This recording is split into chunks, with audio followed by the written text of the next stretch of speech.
आजची आपली कथा आहे स्वाभिमानी बायकोचा निर्णय. तुला किती वेळा सांगितलं की माझ्या आईवडिलांबरोबर अशी भांडणं करत जाऊ नकोस आणि वरतून तू माझ्या आईवडिलांची माफी पण मागत नाहीस. अंजली, रितेशचा आवाज संतापाने थरथरत होता. अंजली तशीच उभी होती. तिच्या डोळ्यात प्रश्न होते, वेदनाही होती आणि आज पहिल्यांदाच एक ठामपणा पण होता. मी चूक केलीच नाही तर माफी का मागू? ती शांतपणे ठाम आवाजात म्हणाली. रितेश एक पाऊल पुढे आला. चूक केली नाही तू. आज आईला काय बोललीस ते विसरलीस का? अंजलीच्या डोळ्यात त्या प्रसंगाची आठवण चमकली. सकाळी तिला ऑफिसला उशीर होता. रुपालीताईंच्या भजनी मंडळाच्या बायका घरी आल्या होत्या. अंजली ऑफिसला निघायच्या तयारीतच होती. तिने आधी सगळा स्वयंपाक करून ठेवला होता. पण अचानकच अंजली, अजून चहा नाश्ता तयार नाही. रुपाताई जोरात ओरडल्या. ताई, आई मी सगळं करून ठेवलंय. फक्त चहा करायचा आहे. मला ऑफिसला जायला पण उशीर होतोय. अंजली शांतपणे म्हणाली. मग काय, आमचं काहीच नाही का तुझ्या ऑफिससाठी? आम्ही उपाशी बसायचं सगळ्यांसमोर. सगळ्यांसमोर रुपाताईंनी आवाज चढवला. अंजलीला वाईट वाटलं, पण ती शांत राहिली नाही. ती पटकन किचनमध्ये गेली. चहा बनवला, नाश्ता दिला, पण तेवढ्यावर थांबल्या नाहीत. आम्ही चुकलो. प्रेमविवाहाला होकार देऊन आमच्या पसंतीची सून असती तर घर सांभाळलं असतं. अंजलीचं लग्न झाल्यापासून ते हे वाक्य सारखंच ऐकत होती. सुरुवातीला तिने मनावर घेतलं नाही, पण आता तिला त्या वाक्याचा राग येऊ लागला होता. आणि सासूच्या तोंडून परत ते वाक्य ऐकताच अंजलीच्या मनात पण साचलेलं सगळं बाहेर आलं. ती वळली आणि पहिल्यांदाच आवाज चढवून म्हणाली. आई, मी रोज सकाळपासून रात्रीपर्यंत सगळंच करते ना.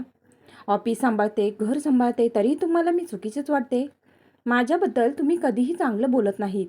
मला आता या गोष्टीचा खूप त्रास होत आहे. घरात एकदम शांतता. रुपाताईंचा चेहरा तर लालच झाला होता. तू माझ्या मैत्रिणींसमोर मला मोठ्याने बोलतेस?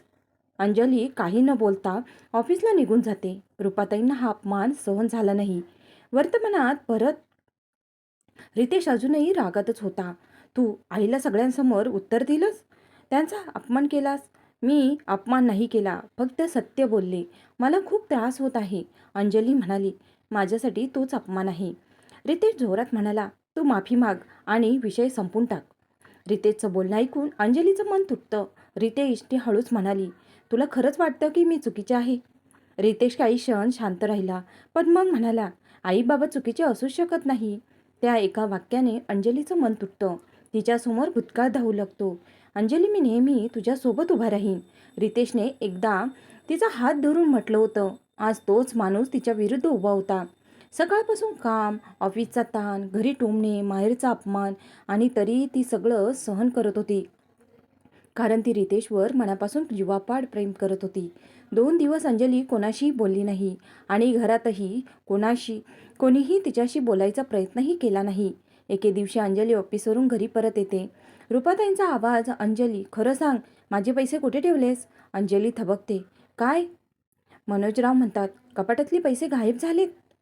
रुपाताई म्हणतात, आमच्या घरात बाहेरचं कोणी येतच नाही. मग सगळ्यांचे डोळे तिच्यावर. रितेश, ती म्हणाली, मी पैसे घेतले नाहीत.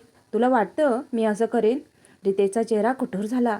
अंजली, खरं सांग, हा प्रश्न नव्हता, हा आरोप होता. अंजलीचे डोळे भरून आले, पण आवाज ठाम. आजपर्यंत मी सगळं सहन केलं, पण आज तुम्ही माझ्यावर चोरीचा आरोप केला, माझ्या स्वाभिमानावर प्रश्न केला. ती रितेशकडे पाहतच म्हणाली. तू नवरा म्हणून माझ्या बाजूने उभा राहिला नाहीस. आज तू फक्त मुलगा बनून उभा आहेस. बस. रितेश ओरडला. माफी माग, नाही तर घर सोड. अंजली शांत झाली. काही क्षणांनी ती म्हणाली. ठीक आहे, जाते मी या घरातून. ज्याच्यावर मी विश्वास ठेवून आले होते त्याच्याच माझ्यावर विश्वास नाही, तोच माझ्या विरुद्ध आहे असं मला वाटत आहे. त्यामुळे इथे राहून काहीच उपयोग नाही. ती रूममध्ये गेली. बॅग भरू लागली. बाहेर रुपाताई म्हणाल्या. जाऊ दे, बघू किती दिवस माहेरवाले ठेवतात. अंजली बाहेर आली. घराकडे एक नजर टाकली. डोळ्यातून अश्रू वाहत होते, पण डोकं उंच आणि ती घराबाहेर पडली. अंजली घर सोडून गेल्यानंतर त्या घरात एक विचित्र शांतता पसरली होती.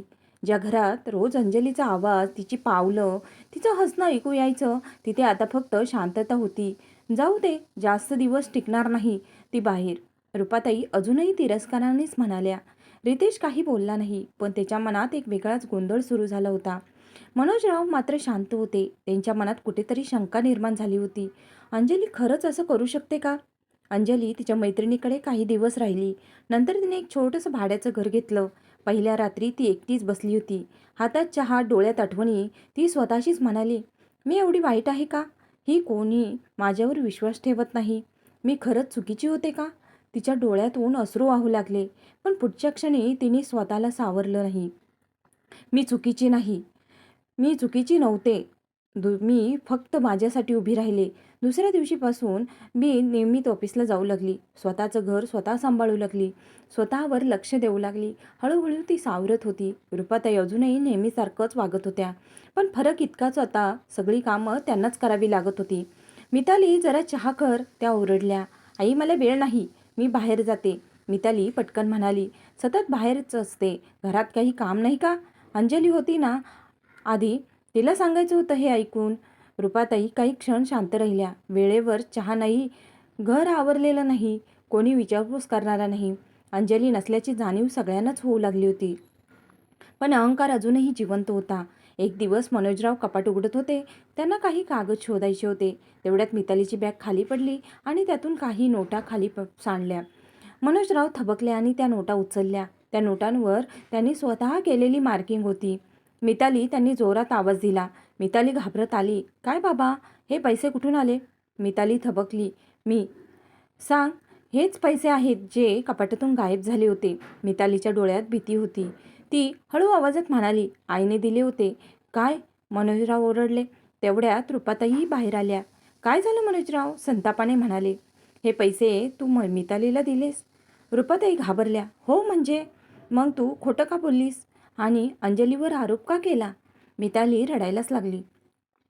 मला मैत्रिणीसोबत ट्रिपला जायचं होतं म्हणून आईने पैसे दिले. पण बाबा, तुम्ही पैसे विचारले तेव्हा आई म्हणाली पैसे चोरीला गेले. त्या एका वाक्याने सगळं स्पष्ट झालं. रुपा, तू एका निरपराध मुलीवर चोरीचा आरोप केला. रुपाताई काही बोलूच शकल्या नाही.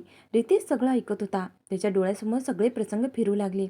अंजलीचा चेहरा, तिचा प्रश्न, तुला वाटतं मी असं करू शकेन? आणि त्याचं उत्तर, खरं सांग. त्याच्या हातातून पाण्याचा ग्लास खाली पडला. रितेश हळूच भोसला. त्याच्या डोळ्यात पाणी आलं. मी काय केलं? त्याला जाणवलं अंजली निर्दोष होती. तिने कधीच काही चुकीचं केलं नव्हतं. आणि तो तिच्या बाजूने उभा राहिला नाही. आई, तो असं का केलं? रितेशचा आवाज थरथरत होता. रुपाताई हळू आवाजात म्हणाल्या, मला ती सून म्हणून आवडत नव्हती. का आवडत नव्हती? तिच्यामध्ये कोणत्या गोष्टीची कमी होती? रितेश जोरात म्हणाला, तुम्ही फक्त तिच्यावर नाही, माझ्या नात्यावर आरोप केला. त्या घरात आता सगळं बदललं होतं. रुपाताई गप्प होत्या. मनोजराव रागात होते. मिताली घाबरलेली होती आणि रितेश पूर्णपणे तुटलेला होता. रितेशने ठामपणे सांगितलं, मी अंजलीला परत आणणार आणि तिची माफी पण मागणार. तो उठला. त्याच्या डोळ्यात आता एकच गोष्ट होती, पश्चाताप आणि अंजलीला परत मिळवण्याची धडपड. मी अंजलीला परत आणणार आणि तिची माफी मागणार. रितेशचे बोलणे ऐकल्यावर रुपाताईंना रागच आला. त्या म्हणाल्या, गेली आहे ना, जाऊ दे. परत तिला आणण्याची काही गरज नाही. असंही ती आम्हा कोणालाच आवडत नव्हती. घरात प्रचंड तणावाचं वातावरण झालं होतं. रितेशचे डोळे लाल झाले होते. आई, तो हळू आवाजात म्हणाला, पण त्या आवाजातला राग, वेदना आणि पश्चाताप स्पष्ट जाणवत होते. रुपाताई काही बोलणार इतक्यात रितेश जोरात ओरडला, आई, पुरे झालं आता. घरात सगळे थबकले. तुम्ही चूक केली आहे आणि ती खूप मोठी चूक आहे. तेथे आवाज थरथरत होता. रुपाताई अजूनही स्वतःला सावरत म्हणाल्या, अरे एवढं काय झालं? गेली आहे ना, ती जाऊ दे. तिला त्या एका वाक्याने रितेशचा संयम तुटला. तो पुढे आला आणि ठामपणे म्हणाला, आई, ती कोणीतरी नाही, ती माझी बायको आहे आणि या घराची सून आहे. घरात शांतता पसरली. रितेश पुढे म्हणाला, तुम्ही तिच्यावर आरोप केला नाही, तुम्ही माझ्या नात्यावर आरोप केला. तुम्ही माझा विश्वास तोडला. रुपाताई काही क्षण गप्प झाल्या. त्यांना पहिल्यांदा जाणवलं त्यांचा मुलगा त्यांच्या विरोधात उभा आहे. मनोजराव पुढे आले. रुपा, रितेश बरोबर बोलतोय. तू खूप मोठी चूक केली आहेस. आता रुपाताई पूर्णपणे एकट्या पडल्या होत्या. रितेश खुर्चीवर बसला. त्याने दोन्ही हातांनी डोकं पकडलं. त्याच्या डोळ्यासमोर एक एक प्रसंग येत होता. अंजलीचा हसरा चेहरा, तिचं शांतपणे काम करणं, तिचं म्हणणं, मी चुकीचे नाही, आणि त्याचं उत्तर, खरं सांग. त्यांच्या डोळ्यातून अश्रू वाहू लागले. मी तिच्यावर विश्वास ठेवला नाही. त्याला आठवलं एक दिवस अंजली खूप थकलेली होती, तरीही त्याच्यासाठी चहा बनवला होता. तो फोनमध्ये व्यस्त होता. तिने विचारलं, "रितेश थोडा वेळ माझ्यासोबत बसशील?" आणि त्याने काय उत्तर दिलं होतं, "आता नाही, मला काम आहे." आज त्याला जाणवलं ती फक्त वेळ मागत होती आणि त्याने तिला एकटं सोडलं. रितेश अचानक उठला. त्याच्या डोळ्यात आता एक वेगळी जिद्द होती. "मी अंजलीला परत आणणार. मी तिची माफी मागणार." रुपाताई लगेच म्हणाल्या, "कशाला जातोस? ती परत येणार नाही आणि आली तरी आम्ही ठेवणार नाही तिला." रितेश त्याच्यासमोर उभा राहिला आणि ठाम आवाजात म्हणाला, "आई, चूक तुमची होती. अंजलीची काहीही चूक नव्हती आणि जर या घरात तिच्यासाठी जागा नसेल तर माझ्यासाठीही नाही." रुपाताई अवाक झाल्या. दुसरीकडे अंजली तिच्या छोट्या घरात ती आरशासमोर उभी होती. डोळ्यात आत्मविश्वास होता. तिने स्वतःकडे पाहून हळूच हसली. "मी कमजोर नाही, मी मजबूत आहे." ती ऑफिसला जाते. तिथे तिचं कौतुक होतं. तिला नवीन प्रोजेक्ट मिळतो. ती आता स्वतःसाठी जगत होती. रितेश तिच्या ऑफिस बाहेर उभा होता. हात थरथरत होते. हृदय जोरजोरात धडधडत होते. अंजली बाहेर आली. तिने रितेशला पाहिलं. ती थोडी थबकली, पण लगेच स्वतःला सावरलं. "काय काम आहे?" ती शांतपणे म्हणाली. "अंजली, मला तुझ्याशी थोडं बोलायचं आहे." ती काही क्षण शांत राहिली. मग म्हणाली, "बोल." रितेशच्या डोळ्यात अश्रू आले. "मी चुकीचा होतो. मी तुझ्यावर विश्वास ठेवला नाही. मी तुझ्या बाजूने उभा राहिलो नाही." तो पुढे म्हणाला, "आईने जे केलं ते चुकीचंच होतं. पण त्यापेक्षा मोठी चूक माझी होती. मी तुला समजून घेतलं नाही. तुझी बाजू घेतली नाही. तुझ्यावर विश्वासही ठेवला नाही. मला माफ कर गं." अंजली सगळं ऐकत होती. तिच्या डोळ्यातही पाणी आलं.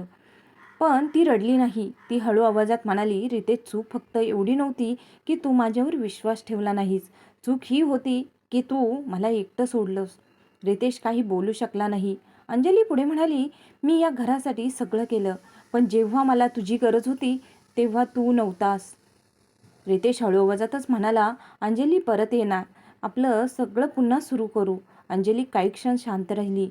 तिने त्याच्याकडे पाहिलं. ती हळूच म्हणाली, "रितेश, मी तुटून परत जोडायला नाही शिकली. मी तुटल्यावर स्वतःला उभं करायला शिकले." रितेशच्या डोळ्यातून अश्रू वाहू लागले. अंजली पुढे म्हणाली, "आता मला कोणाचीही गरज नाही. मी स्वतःसाठी पुरेशी आहे." ती वळली आणि चालत निघून गेली. रितेश तिथेच उभा राहिला. हात रिकामे, डोळ्यात पश्चाताप. त्याला आज समजलं होतं तो काय गमावून बसला आहे. अंजली निघून गेल्यानंतर रितेश तिथेच बराच वेळ उभा राहिला होता. रस्त्यावर लोक येत जात होते, पण त्याच्यासाठी सगळं थांबलं होतं. त्याच्या डोळ्यासमोर अंजलीचा चेहरा फिरत होता. ती शेवटचं वाक्य, "मी तुटल्यावर स्वतःला उभं करायला शिकले." रितेश घरी परतला. दरवाजा उघडला. घर तसंच होतं, पण काहीतरी खूप मोठं हरवलं होतं. पूर्वी स्वयंपाकघरातून येणारा आवाज, चहाचा सुगंध, "अंजली, आलास का?" म्हणणं, आता काहीच नव्हतं. रुपाताई लगेच विचारतात, "काय म्हणाली? ती येणार आहे का?" रितेश शांतपणे त्यांच्याकडे पाहतो आणि ठाम आवाजात म्हणतो, "आई, ती आता परत येणार नाही." रुपाताई थोड्या चिडून, "का एवढा काय मोठा अहंकार आहे तिच्यात?"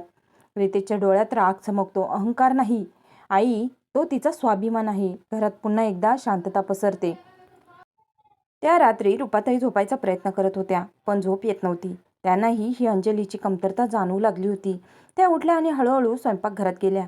त्यांनी कपाट उघडलं. सगळं नीट लावलेलं होतं. डब्यांवर लेबल, औषधं वेगळी ठेवलेली, मनोजरावांसाठी बीपीच्या गोळ्या बाजूला. त्या थबकल्या. त्यांच्या डोळ्यात पाणी आलं. हे सगळं अंजली करत होती. त्यांना आठवलं, एक दिवस त्या आजारी होत्या. अंजलीने लगेच ऑफिसला सुट्टी टाकली आणि संपूर्ण दिवस त्यांची सेवा केली होती. पण त्यांनी काय केलं होतं? त्यांच्या मैत्रिणींसमोर म्हटल्या होत्या, "मी आजारी असतानाही सून चांगली काळजी घेत नाही. ही सून आमच्या मनासारखी नाही." त्या खुर्चीवर बसल्या आणि रडूच लागल्या. "मी खूप मोठी चूक केली." दुसऱ्या दिवशी रुपाताई शांत झाल्या होत्या. त्यांचा अहंकार तुटलाच होता आणि त्यांना त्यांची चूकही समजली होती. मुलाचं दुःख त्यांना दिसू लागलं होतं. त्या रितेशकडे आल्या. "रितेश, आपण अंजलीकडे जाऊया." रितेश थोडा थबकला. "का?" त्या डोळ्यात पाणी आणून म्हणाल्या, "माफी मागायला." रितेश आणि रुपाताई अंजलीच्या घरी जातात. दरवाजा वाजवतात. अंजली दरवाजा उघडते. ती त्यांना पाहून थोडी आश्चर्यचकितच होते, पण शांत राहते. या ती हळू आवाजात म्हणते. रुपाताई काही क्षण काही बोलू शकत नाही. मग अचानक त्यांच्या डोळ्यातून अश्रू वाहू लागतात. त्या अंजली समोर हात जोडतात. "अंजली, आम्हाला प्लीज माफ कर ग." अंजली थबकते. "मी तुमच्यावर खोटा आरोप केला. तुला खूप त्रास दिला. तुझी किंमत कधीच ओळखली नाही. मला फक्त राग होता की रितेशने स्वतःच्या मर्जीने लग्न केलं. त्या रडत म्हणतात, आज समजते तू या घरासाठी किती केलं होतंस. रितेशही पुढे येतो, अंजली मी सगळ्यात मोठी चूक केली. मी तुझ्यावर विश्वास ठेवला नाही. तू माझ्यावर विश्वास ठेवून या घरात पाऊल टाकलं होतं. अंजली सगळं ऐकत होती. तिच्या डोळ्यातही पाणी होतं. ती हळू आवाजात म्हणाली, मी तुम्हाला माफ केलं. दोघांच्याही चेहऱ्यावर आशा दिसली. पण अंजली पुढे म्हणाली, पण जे तुटलंय ना ते परत जोडता येत नाही. तुम्ही माझ्यावर जो आरोप केला तो मी विसरू शकत नाही, कारण त्यावेळेस माझ्यावर कोणीही विश्वास ठेवला नाही. रितेशचं हृदय पुन्हा तुटलं. अंजली ठामपणे म्हणाली, मी त्या घरात परत जाऊ शकत नाही जिथे माझ्यावर विश्वास ठेवला जात नाही, जिथे माझा स्वाभिमान तुडवला गेला. रूपाताई रडत होत्या. मी आता स्वतःसाठी जगते आणि मला माझं आयुष्य परत तसंच जगायचं आहे. रितेश तिच्याकडे पाहतच राहिला. त्याला आज समजलं ती किती मौल्यवान होती. रितेश आणि रूपाताई शांतपणे निघून जातात. दरवाजा बंद होतो. अंजली एकटी उभी असते. डोळ्यात अश्रू पण चेहऱ्यावर समाधान. ती हळूच म्हणते, मी प्रेम गमावलं पण मी स्वतःला जिंकलं. बायकोची किंमत ती असताना कधीच कळत नाही. ती निघून गेल्यानंतर कळते, पण तेव्हा खूप उशीर झालेला असतो. तर तुम्हाला ही कथा कशी वाटली हे कमेंट बॉक्समध्ये कमेंट करून नक्की सांगा. आणि कथा आवडल्यास व्हिडिओला लाईक करा, शेअर करा आणि सबस्क्राईब करायला विसरू नका. धन्यवाद.